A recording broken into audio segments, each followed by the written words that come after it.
Na, sveiki. Šiandien pakalbėsime apie tokią problemą, kaip šiuo atveju B3 arba B4, 2 litro variklio. Mano atveju tai yra AAD variklis, pilnas impurškimas, krabas.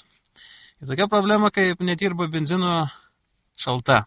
Arba kitais variantais, kaip nedirba benzino. Tada aktuali problema būna žiemą, kaip būna minusinė temperatūra, reikia pašildymui benzino kažkiek tai pavažiuoti, kad įšildo, paskui persijungti ant dujų. Taigi, ko pradėsime? Dažniausiai, jeigu būna kaip užkurė apsukos, turi laikyti 3000 su pusėje ir kad jinai negestų, jeigu atleidai žemiau ir pradeda gest, tai problema būna va tokis dačikėlis. Paskui parodysiu, kur jisai stovi šitas, prie temperatūrinio daviklio jisai. Šitas dačikas atlieka tą funkciją, kad jis pariebina mišinį šaltai mašinai.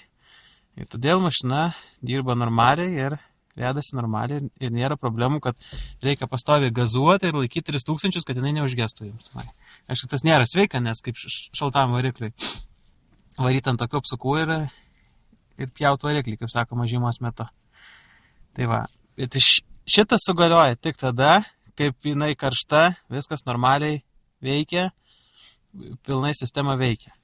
Ir dabar ką reikia mums patikrinti, kad jinai lygi to dar važiuotų.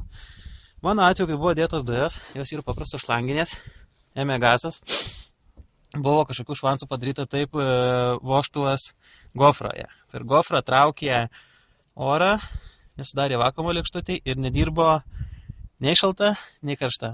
Užglūšnau šitą nesąmonę. Čia žis yra nesąmonė tokius dalykus daryti. Reikia pasikeisti žvakės, prižiūrėti žvakladžius ir niekada nešaudys tos dujas, nesulankstys niekada lėkštutės. Aišku, pasižiūrėti lėkštutę krabe. Pažiūrėti viską sujungta, čia kokios vyškės neįnom, tada kažką tai. Ir dabar, jeigu ten gerai veikia viskas normaliai, krabas viską paduoda, yra spaudimas, viskas normaliai, tada žiūrim va šitą dačiką. Va šitą. Čia temperatūros dačikas 3 kontaktų, o šitas yra pariebintojo. Pasikeičiam. Aišku, galima matuoti varžą, gal šitas ten užsioksidavę, gal laidai kažkokie dar kažkas, tai geriausiai pasikeisi, nėra brangus, kainuoja, kiek čia mokėjau dar 7 eurus šitą sąmonę. Pasikeičiau ir viskas yra normaliai. O dar mes jį pakeisim ir pasižiūrėsim paskui, kaip automobilis dirba. Dar vienas aspektas. Jeigu apsukos šukinėje darosi nesąmonės, čia dažniausiai būna užvansų perdaryta, o čia toks varžtukas būna padarytas, kad dirbtų, čia yra laisvos jėgos vožtuvas, tai čia perdaryta, kad dirbtų normaliai, jau ant karštos tada. Bet jeigu tokios nesąmonės padarytų, iškart mesti laisvos jėgos vožtuvą ir žiūrėtis gero. Tai, aišku, vakuumą, viską pasižiūrėti, gofrą, visas šitas nesąmonės, kad būtų vakuumas. Ir jeigu šitas gerai veikia, šitas veikia, krabas, lėkštutė nesulankstyta, viskas normaliai kilojasi, užglūšta šitą gofrą nesąmonių nėra, jokių nieko, tada ir važiuos. Aišku, vožtuvą čia reikėtų perdaryti ten normalaus suspiruklį, naujesnių laidų, ne kažkokia nesąmonė ir uždėta ten guma, kur traukia orą. Tai va, aišku, dujas turi būti sureguliuotas normaliai. Ir viskas, benzinu kursit ir laimingai važinėtit. Tai tiek, o dar paskui bus sekantis video šitam video. Kaip dirba mums šalta, nekurta po nakties ir kaip dabar yra 12 šalčio. Tai va, pasižiūrėsim, paskui bandysim užkurti. Na va, pasikeitėm dabar tą dačiką. Viską standartinam, viską apžiūrėjom antifrizas, kas normaliai. Nu, ir dabar iš po nakties, kaip sakoma, bandysim čia mes ją užvesti benzinu. Tai va, čia toks pipsiukas yra. Žaidimui reikalingas. Taip, dabar čia benziną mes įsijungiam. Nu ir bandom mes, aš čia gazo nieko nelaikau. Tai va. Siurblys veikia viską. Nu ir jokio gazo neduodam, bandom ją užsivesti dabar po nakties. Nu? Veikia. Viskas normaliai.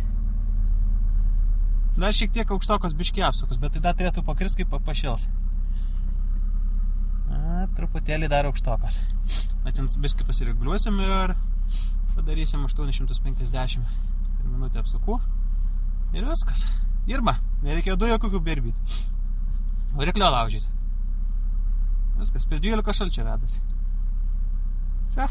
O dar pakrito apsukos, va. Reguliuoja, matomai kažką tai. Va. Nešokinė. Minimaliai. Nu, dar galima būtų žaisti ant tų dujų, dar kažką pasitvarkyti ir būtų ledas, kaip sakoma.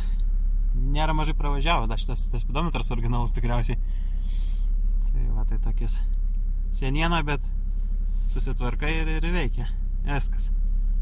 Šyla, va, netgi krenta apsukėlės biškutį.